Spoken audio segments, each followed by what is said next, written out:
मैंने लोकार्पण किया है मेरे प्रयास, आप लोगों ने देखा ये नवंबर 2020 से दिसंबर 2021 तक जो मैंने सदन के अंदर सवाल उठाए, जो मंत्रियों का जवाब है, उसका मैंने एक जगह करके ये इसको निकाला है। कहे कि चूंकि ये पहले भागलपुर के देवतुल्य जनता को नववर्ष 2020-22 की शुभकामना देते हैं, और साथ ही आप इस किताब में देखेंगे जितने भी क्वेश्चंस हमने उठाए हैं, चाहे वो भोलानाथ पुल का हो, हवाई सेवा का हो, 4 लेन समानांतर गंगा ब्रिज का हो, आप जब इसको एक एक करके पढ़ेंगे तो जाम से निजात के लिए फ्लाईओवर्स हो या बीपीएससी में आरक्षण का मुद्दा हो, आप लोग सभी इसमें सवाल जो हमने उठाए हैं सब इसके अंदर पूरा इसमें सब मैंने क्वेश्चन आंसर दिया है। चूँकि जनता हमें चुन के भेजती है उनकी आवाज़ बनने के लिए, उनकी कठिनाइयों को समाधान करने। सिर्फ मैंने जो सवाल सदन में उठाए वही है। सदन में जो मेरा भाषण है, विधेयक पर संशोधन है और जो गैर सरकारी संकल्प है उसमें इसको नहीं समूहित किया गया है, उसको मैं बाद में फिर से निकालूंगा जब उसको भी डालेंगे। एक भी कोई प्रतिनिधि, चूँकि हम लोग विपक्ष में हैं तो मैंने यहाँ लिखा है कि विपक्ष या पक्ष की जो जनता चुन के भेजती है सबका दायित्व होता है जनता की आवाज़ बनना। ये बात जरूर है कि विपक्ष को आसानी नहीं होती है काम कराने में। जो पक्ष सरकारी पक्ष के लोग होते हैं विधायक, वो मंत्री से मिलके कुछ काम करा लेते हैं, लेकिन फिर भी मैं प्रयासरत हूँ और कुछ काम हुआ है, लेकिन काम बहुत सा हुआ नहीं है जो आप जवाब में आप करेंगे। लेकिन आपको विश्वास दिलाते हैं मेरा प्रयास जारी रहेगा, और अगर कोई कमी रह गई है तो जनता से हम आग्रह करेंगे वो हमको सुझाव भी दें। इसको पढ़ने के बाद ये हम चाहेंगे एक एक घर में ये किताब जाए और मेरे प्रयास जो मैंने उनकी सख्ती पे किया है वो जनता जाने, और जो भी कमी है वो हमको बताने का काम करें। लेकिन आपको बता दें हर वर्ष जो भी मैं सवाल उठाऊंगा जनता का वो ये संकलन करके मैं निकालूंगा, और जब मेरे 5 वर्ष पूरे होंगे पूरे सारे को लिख के क्या मैंने कर सका, सरकार से क्या करा सका, सारे का संकलन मैं 5 वर्षों के बाद जनता को पेश करूंगा। उसके बाद जनता फैसला लेगी कि हमने सही ढंग से काम किया है नहीं किया। धन्यवाद। सर ये इस तरह की पुस्तकें चुनाव के समय में आती है, ठीक है ना, अभी लाए हैं आप, क्या आप बताना? नहीं, हर कोई कहता है कि विधायक जब चुनाव होता है तो अपनी बात करते हैं, लेकिन होना यह चाहिए कि जनता की ताकत पर आप चुन के गए हैं। आप क्या एक वर्ष में, चूंकि इस बार सदन 3 ही बार चला, उसमें एक तो ओथ में चला जाता है। आप मेरा पहला पन्ना पढ़ेंगे, मैंने लिखा है इसको, जैसे कि ये आम धारणा बन गई जो आप पूछ रहे हैं, मेरा लिखा हुआ जब भी चुनाव आते हैं सभी विधायक क्षेत्रीय समस्याओं की ओर आकर्षित होते हैं। मैं इस धारणा को बदलने की कोशिश कर रहा हूँ। चुनाव को बीते अभी 1 वर्ष हुआ है और कुल मिलाकर कार्यान्वयन के लिए प्रभावी 3 सत्र ही बीते हैं, क्योंकि पहला तो शपथ ग्रहण आदि में ही चला जाता है।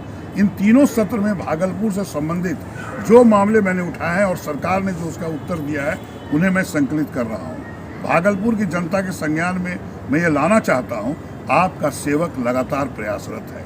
इसलिए आप जो सवाल करें वो इसमें लिखा हुआ पहला ही पेज में सारी बातें लिखी हुई हैं जो मैंने लिखा है, और मैंने लास्ट में आग्रह भी किया है उनसे,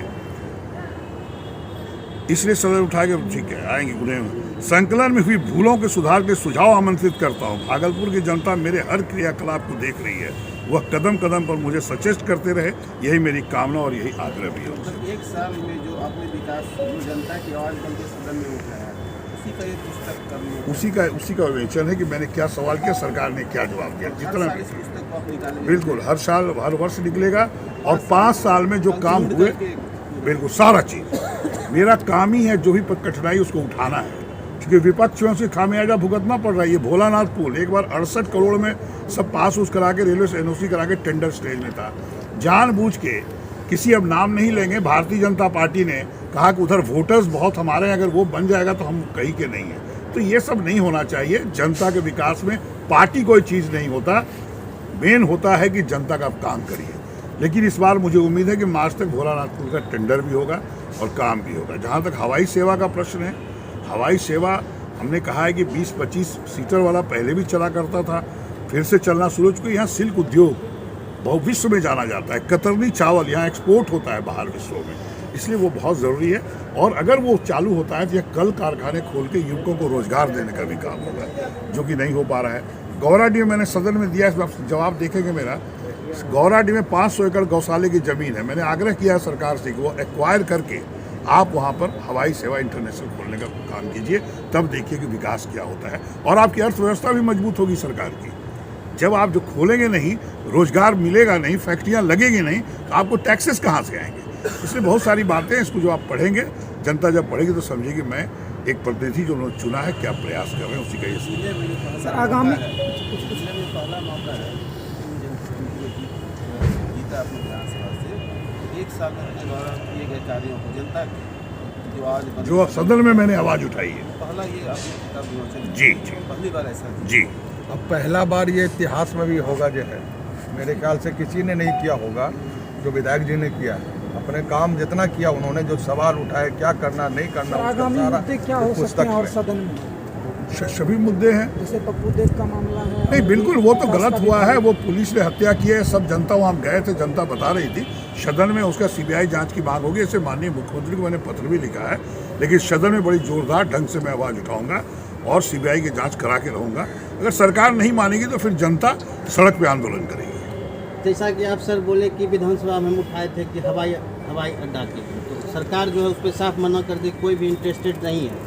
नहीं, उसमें ये हुआ है कि वोटिंग करा दी गई, मुझे वापस लेने के लिए बोला गया। मैं बोला वापस क्यों लगा, वहाँ हवाई सेवा ज़रूरी है। तो उन्होंने कहा कि वोटिंग करा दिया सरकार और स्पीकर ने, उसमें हम हार गए। चूँकि स्वाभाविक है कि जो सरकार में पक्ष ज़्यादा है तभी तो सरकार बनी है उसकी। हम विपक्ष में हमारी गिनती कम हुई तो हम वोटिंग में हार गए, लेकिन आवाज़ को हम वापस क्यों लेंगे, वो ज़रूरी है, इसलिए मैंने वापस नहीं लिया। सरकार आज सत्ते में है तो जो चाहे सो कर ले, लेकिन कभी न कभी तो आवाज़ कभी हारती नहीं है। आवाज़ हारेगी कैसे? आवाज़ ही तो ताकत है, और विपक्ष, खास करके विपक्ष की ताकत तो आवाज़ है ही। अगर हम बोलेंगे नहीं तो सरकार सचेत नहीं होगी, काम नहीं करेगी, ये मैं आपको बताना चाहता हूँ। इस किताब को हर घर तक किस तरह पहुँचाया गया? इसको पहुंचाने का तरीका ये हमारे वर्कर्स है, वो तो देंगे ही देंगे, लेकिन अखबार जो न्यूज़पेपर जाता है उसमें सब में डाला जाएगा, आज ही डाला जाएगा। और जितने अखबार से घर में जाएंगे वहाँ चले जाएंगे। जितने मुखिया हैं पूरे जिला में, मैं पिरपैती भेजूँगा, कल सब जगह भेज दूँगा, ताकि मुखिया को मिल जाए और मुखिया वहाँ से सबको पढ़ाए कि ये प्रयास हो रहा है। यानी कि सिर्फ भागलपुर विधानसभा का मामला तो है वहीं यहीं का, लेकिन समानांतर पुल तो यूज़ पूरा जिला क्या 10-5 जिला करेगा। तो बहुत सारे ऐसे सवाल हैं जो कि जिला में भी जानना चाहिए और बिहार में भी जानना चाहिए। तो हम लोग जिला में तो सब जगह ये किताब चला जाएगा, निश्चित रहे।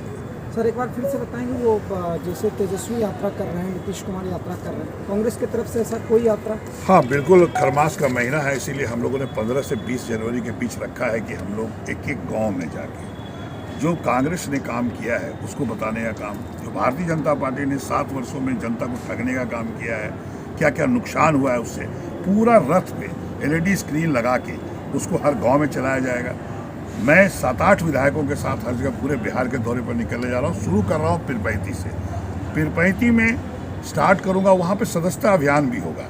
हर गांव में चाहेंगे 5 मिनिमम डेडिकेटेड वर्कर बने कांग्रेस के। पहले से जो है उसमें मुझे कोई शिकायत नहीं है, लेकिन नए जब तक ये यूथ नहीं बनेंगे तब तक कांग्रेस संगठन मजबूत रहेगा, जो हालत आप देख रहे हैं। इसलिए हम लोग बिहार के दौरे पर जा रहे हैं। और आदरणीय तेजस्वी यादव क्या कर रहे हैं मुझे जानकारी नहीं है।